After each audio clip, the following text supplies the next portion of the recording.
बिस्मिल्लाहिर्रहमानिर्रहीम, अस्सलाम वालेकुम।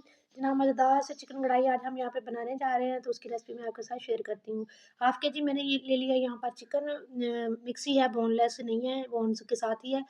तो इसको हमने सबसे पहले मैरिनेट कर लेना है। हाफ़ टेबल स्पून नमक डालेंगे इसके अंदर, हाफ़ टेबल स्पून इसके अंदर हम डालेंगे रेड चिली का पाउडर डाल देंगे।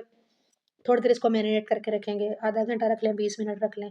अगर नहीं है आपके पास टाइम, तो आप फ़ौरन भी बना सकते हैं। मैरिनेट करने से ना ये होता है कि चिकन जो है ना हमारा बहुत अच्छे तरीके से जो है ना वो हो जाता है, टेंडर हो जाता है, और ये ना फिर फ्राई करते हुए ये टूटता भी नहीं है।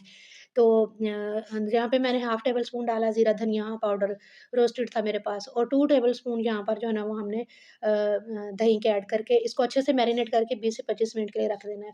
उतनी देर में जो लोग मेरे चैनल पर न्यू हैं, मेरे चैनल को सब्सक्राइब कर लीजिए और मेरे वीडियो को आगे लाइक और शेयर करना ना भूलिएगा। तो इसकी करेंगे हम बहुत अच्छे तरीके से मिक्सिंग, और दूसरी तरफ जो है ना वो मैंने घी डाल के जो है ना वो प्याज़ जो है ना वो उसको सॉफ्ट होने के लिए रख दिया थोड़ी देर के लिए, ताकि जो है ना वो हमारा हल्का-सा लाइट सा ब्राउन हो जाए प्याज़। तो फिर उसके बाद जो है ना वो फिर हम इसमें मैरिनेट किया हुआ चिकन ऐड कर देंगे। ठीक है? तो ये देखिए हमारा प्याज़ हो चुका है सॉफ्ट, इसके अंदर मैंने मैरिनेट किया हुआ चिकन थोड़ी देर मैंने रखा था इसको मैरिनेट करके, आप इसको ज़्यादा देर भी रख सकते हैं। ठीक है, ये हमने ऐड किया, इसको करेंगे हम अच्छे तरीके से मिक्स, और कुछ और स्पाइसेस यहाँ पर ऐड करेंगे। बहुत ही सिंपल सी झटपट सी बनने वाली कढ़ाई की रेसिपी आज आपके साथ शेयर कर रही हूँ। आप लोगों को, जो मेरी बहनें जहाँ-जहाँ से मेरी वीडियो देख रही हैं, मुझे एक प्यारा-सा कमेंट करके ज़रूर बताइएगा। तो आप मेरी बहनों उन तमाम का जिन्होंने मेरे चैनल को सब्सक्राइब किया, उन सबका बहुत शुक्रिया। तो यहाँ पे मैंने लहसुन अदरक का पेस्ट ऐड कर दिया है 1 टेबल स्पून, जो कि मैंने फ्रेश जो है ना वो चॉप किया हुआ था। ठीक है, इसको करेंगे बहुत अच्छे तरीके से मिक्स, और ये जो पानी छोड़ेगा ना चिकन अपना, और दही जो हमने इसके अंदर डाला है, उसी जो है ना वो पानी के अंदर इसने जो है ना वो सॉफ्ट हो जाना है और कुक हो जाना है चिकन ने।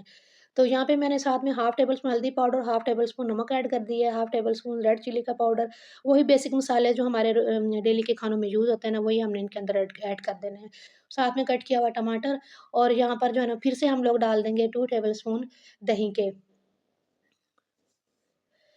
और डालने के बाद जो है ना वो हमने इसको अच्छी तरीके से इसकी करनी है भुनाई, ताकि जो है ना वो हमारा चिकन अच्छे से गल भी जाए, और ये इसका ऑयल जो है ना वो भी सेपरेट हो जाए। कुछ लोग कढ़ाई को सिर्फ़ टमाटरों में बनाते हैं, उसमें प्याज़ नहीं डालते, लेकिन मैंने यहाँ पर प्याज़ का भी यूज़ किया है, ताकि मैं ये चाहती थी कि इसके अंदर ग्रेवी जो है ना वो अच्छी-सी हो। तो इसलिए जो है ना वो मैंने यहाँ पे प्याज़ का यूज़ किया है। तो हमारी जो है ना वो कढ़ाई बहुत तरीके से भून चुकी है, इसका ऑयल सेपरेट हो चुका है, तो ये देखें इसकी फाइनल लुक।